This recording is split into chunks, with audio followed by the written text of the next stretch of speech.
আসসালামু আলাইকুম প্রিয় চাকরি প্রত্যাশী ভাই বোন আপনারা সবাই কেমন আছেন। আজকে আমরা আমাদের এই ভিডিওতে মহিলা বিষয়ক অধিদপ্তর থেকে প্রকাশিত হওয়া নতুন একটি নিয়োগ বিজ্ঞপ্তি নিয়ে বিস্তারিত আলোচনা করব। আপনি এই ভিডিওর মাধ্যমে জানতে পারবেন আপনি কিভাবে আবেদন করবেন, আবেদন করার শিক্ষাগত যোগ্যতা, সমস্ত বিষয় এ টু জেড আপনি এই ভিডিওর মাধ্যমে জানতে পারবেন। চলুন কথা না বাড়িয়ে তবে মূল ভিডিওতে প্রবেশ করি। আপনারা এখানে দেখতে পাচ্ছেন যে গণপ্রজাতন্ত্রী বাংলাদেশ সরকার কিন্তু মহিলা বিষয়ক অধিদপ্তর থেকে কিন্তু এই নিয়োগ বিজ্ঞপ্তিটি প্রকাশিত করেছে।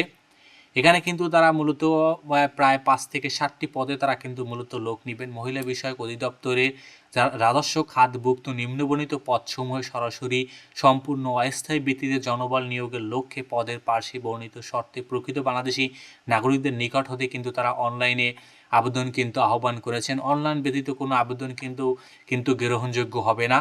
এখানে কিন্তু তারা সার্ট লিপিকার কাম কম্পিউটার অপারেটর পদে কিন্তু তারা মূলত 2 জন লোক নেবেন। এখানেও তারা কিন্তু উচ্চ মাধ্যমিক চেয়েছেন, পাশাপাশি কিন্তু আপনাকে সার্টে কিন্তু সবচেয়ে ভালো হতে হবে।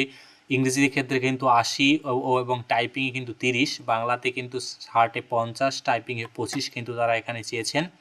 দ্বিতীয় পদ কিন্তু ট্রেড ইনস্ট্রাক্টর পদে তারা মূলত কিন্তু এখানে 97 জন লোক নেবেন। এর ভিতরে দর্জি বিজ্ঞানে কিন্তু 53 জন এবং বাটিক পদে 22, নকশিকাঁথা পদে কিন্তু 22 জন করে কিন্তু এখানে লোক নেবেন। এখানে কিন্তু বলা হয়েছে কিন্তু আপনাকে ট্রেডে ন্যূনতম ডিপ্লোমা, পাশাপাশি যে ট্রেড ডিপ্লোমা কোর্স চালু হয় নাই সেক্ষেত্রে ন্যূনতম কিন্তু 10 বছরের অভিজ্ঞতা সনদপত্র কিন্তু আপনাকে থাকতে হবে। কিছু ট্রেড আছে আসলে তৈরি হয়নি, কিন্তু এখানে কিন্তু আপনাকে অভিজ্ঞতা কিন্তু থাকতে হবে। সার্ট মুদ্রাক্ষরিক কাম কম্পিউটার অপারেটর কিন্তু এখানে 6 জন লোক নেবেন। উচ্চ মাধ্যমিক সার্টিফিকেট হলে এখানে আবেদন করা যাবে। পাশাপাশি কিন্তু আপনাকে এখানে ইংরেজিতে সার্টের ক্ষেত্রে 70 ও টাইপিংয়ের ক্ষেত্রে কিন্তু 28 শব্দ এবং বাংলা সার্টের ক্ষেত্রে 45 ও টাইপিংয়ের কিন্তু 25 শব্দ কিন্তু আপনার এখানে থাকতে হবে।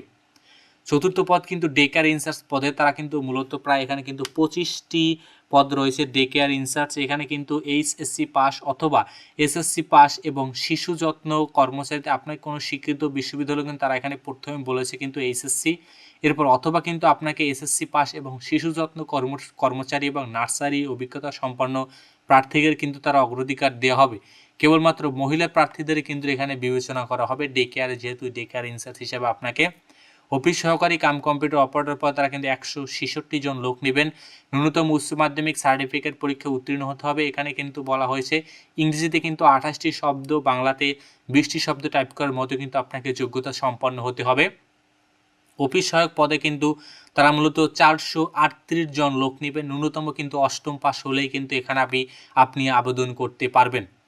এখানে কিন্তু সব কিছু মিলিয়ে প্রায় কিন্তু 750টি পদের মতো কিন্তু এখানে পদসংখ্যা রয়েছে।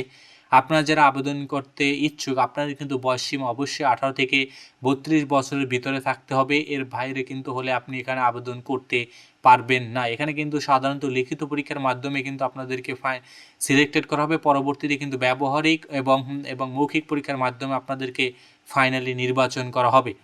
এখানে কিন্তু তারা বলছে dwa.teletalk.com.bd এই ওয়েবসাইটের মাধ্যমে কিন্তু আপনাকে আবেদন করতে হবে। আপনি ওয়েবসাইটের মাধ্যমে কিন্তু আবেদন করতে পারবেন। আবেদন কিন্তু 8/7/2026 তারিখ থেকে কিন্তু আবেদন শুরু হয়েছে। আবেদনটি বর্তমানে চলমান আছে এবং আপনারা কিন্তু আবেদন করতে পারবেন 28/7/2026 খ্রিস্টাব্দ বিকাল 4টা পর্যন্ত। এই সময়ের ভিতরে আপনারা কিন্তু আবেদন সম্পন্ন করতে হবে আপনি যদি আবেদন করতে আগ্রহী। এবং আবেদনের জন্য আপনাদের কত টাকা খরচ হবে এই বিষয়টা কিন্তু আমি এখনই আপনাদেরকে উল্লেখ করে দিচ্ছি। তবে এই নিয়োগ বিজ্ঞপ্তিটির ক্ষেত্রে কিন্তু একটি বিষয় উল্লেখ করছি। 21/12/2021 খ্রিস্টাব্দ তারিখে দৈনিক যুগান্তর ও আমাদের নতুন সময় পত্রিকার নিয়োগ বিজ্ঞপ্তি অনুযায়ী যারা আবেদন করেছেন তাদের পুনরায় নতুন করে আবেদন করার কিন্তু প্রয়োজন নেই। পূর্বের আবেদনের প্রেক্ষিতে পরীক্ষায় অংশগ্রহণ করা যাবে, বিষয়টি কিন্তু আপনি একটু উল্লেখ করবেন। এবং এখানে কিন্তু আবেদন করার জন্য আপনার কিন্তু 1 থেকে 5 নং পদের জন্য কিন্তু 112 টাকা কিন্তু আপনার খরচ করতে হবে এবং শেষ পদ বা অফিস সহকারী পদের জন্য আপনার কিন্তু মাত্র 56 টাকা খরচ করতে হবে এবং 56 টাকা কিন্তু আপনাকে আবেদন করার 72 ঘন্টার ভিতরে কিন্তু আপনাকে জমা দিতে হবে। এখানে সবচেয়ে আকর্ষণীয় বিষয় হলো কিন্তু অফিস সহায়ক পদটি সাধারণত এত বড় কিন্তু সার্কুলার খুব কমই হয়। এখানে কিন্তু 438 জন লোক নিতেছেন এই পদে। অতএব আপনারা যারা আবেদন করতে আগ্রহী আপনারা কিন্তু এখানে আবেদন করতে ভুলবেন না। তো তো ধন্যবাদ আপনাদেরকে এতক্ষণ আমাদের সাথে থাকার জন্য। আর আপনি এখনও যদি আমাদের চ্যানেলটি সাবস্ক্রাইব করে না থাকেন তবে আমাদের চ্যানেলটি সাবস্ক্রাইব করতে ভুলবেন না।